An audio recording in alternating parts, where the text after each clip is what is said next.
After creating these wonderful layers, you will realize that you have come across a couple of layers in your layer panel.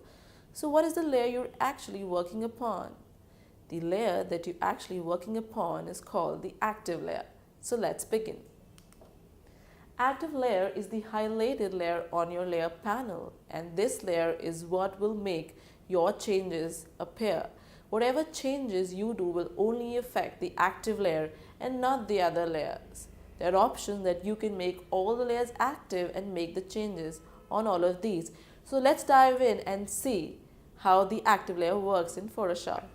So Photoshop has an active layer, the layer on which whatever you perform, whatever actions or features, brushing, painting, whatever you do affects that layer, the layer that is active in Photoshop. So let me go ahead and show you something.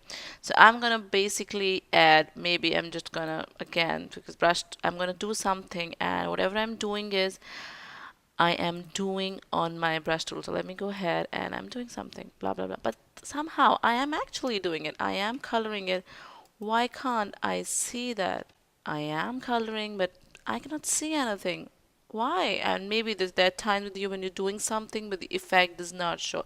So please go ahead and check where are you working. So if I see here, I am working here, which is my active layer, but that's not the layer on the top. So let me bring it on the top in the layer panel. So I was actually working, but it was not visible to me because it was not my active layer. So I bring it back, and so this is my top layer, so it's going to appear on the top. So these two are the two copies of each other, but this layer on top is what you're going to see. So in layer, the topmost layer is what you're going to see on your screen, and whatever I was doing earlier was on this screen. So I can again change my color, paint it blue.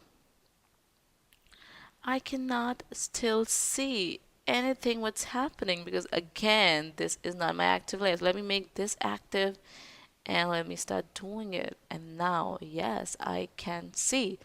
So I think you've understood that Photoshop, whatever you work, you have to make your layer active by clicking that on your layer panel. So I hope you've understood the active layer in Photoshop.